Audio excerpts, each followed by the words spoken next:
Hey everybody, it's Jason Blaha here. In my video yesterday, a lot of people kind of misunderstood what I was saying when it comes to training to muscle failure to the point to where people got so offensive in their arguments that I had to just ban them.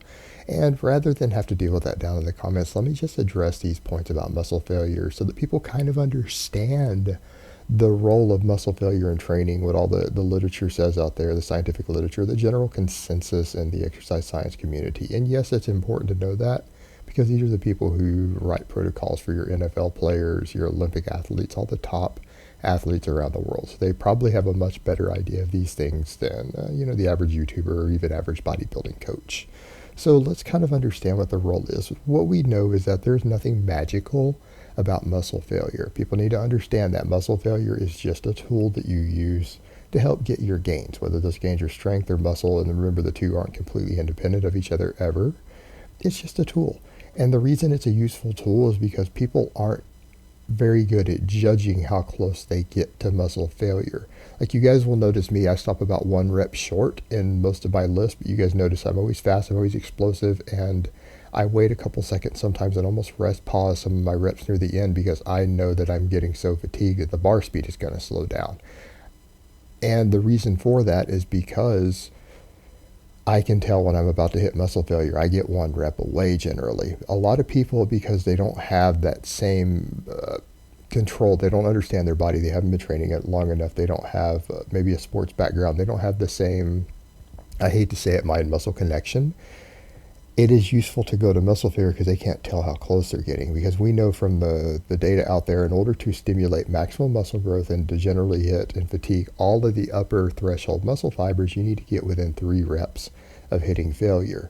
Now, that's really easy to do with low reps because if you take your 5 rep max and you do 3 reps, you reach that. And most guys are going to get more than 3. They're going to grind them out a little bit. They're going to get more than 3 out of their 5. They're probably going to get 4 even if they don't hit failure. But even if they hit 3, they've reached that limit. When you start getting into higher reps, 8, 10, 12, whatever, that burn, that pump that people get, some people don't realize that they might have 5 more reps in the tank if they stop a little bit short. And if they have 5 reps left in the tank, they haven't reached that threshold. Now, that might be okay for people who do really high volume training. And that's kind of the point of high volume training, is that any one set doesn't matter. It's a cumulative fatigue.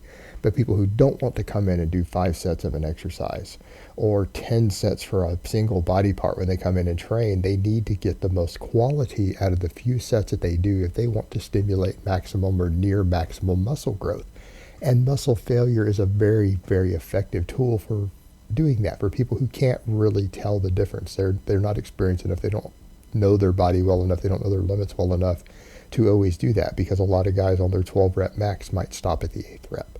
And if they do, because that's where they're starting to get really fatigued and think they're about to hit failure, they don't know how to dig in deeper, then they're not going to receive maximum benefits from that set. And they're going to have to do quite a few sets in order to really grow effectively off of. So it's a useful tool for people in that situation.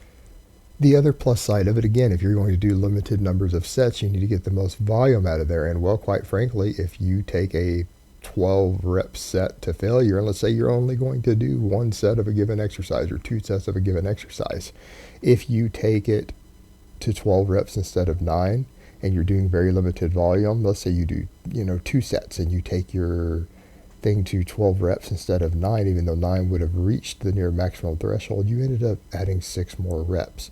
You've ended up adding a pretty substantial amount of volume to your overall 2 sets that you did, and therefore you're going to potentially get a small amount of more hypertrophy from it. You're going to get a little more growth, and remember, a little more growth equals a little more strength on top of it. These things are not exclusive.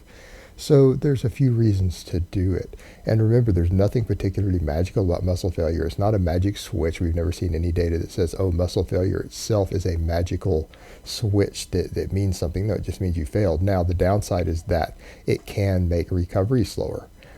It can make it more difficult for you to recover and train again sooner, which is problematic. That's not a big deal if someone's on a lot of drugs, because they don't need as much training frequency for muscle protein synthesis uptime.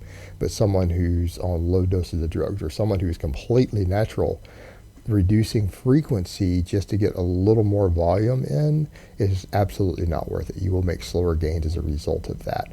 So that's really the downside to it. So remember, it does have some potential negatives for recovery, but it's nothing magical. There's no magical switch. We know the magical switch for muscle growth is to get within about 3 reps of muscle failure, because that's where you start hammering the upper threshold fibers and you're hitting all available motor units. So hopefully that clarifies things. It clarifies my stance that I'm not saying muscle failure is only useful for really, really light weights. This is really kind of how muscle failure works. There's the benefits to it. There's the downside to it. It's just summed up for you guys. All right, guys, but that's really all I have to say on that today. I hope it's been informative, and I will talk to you guys next time.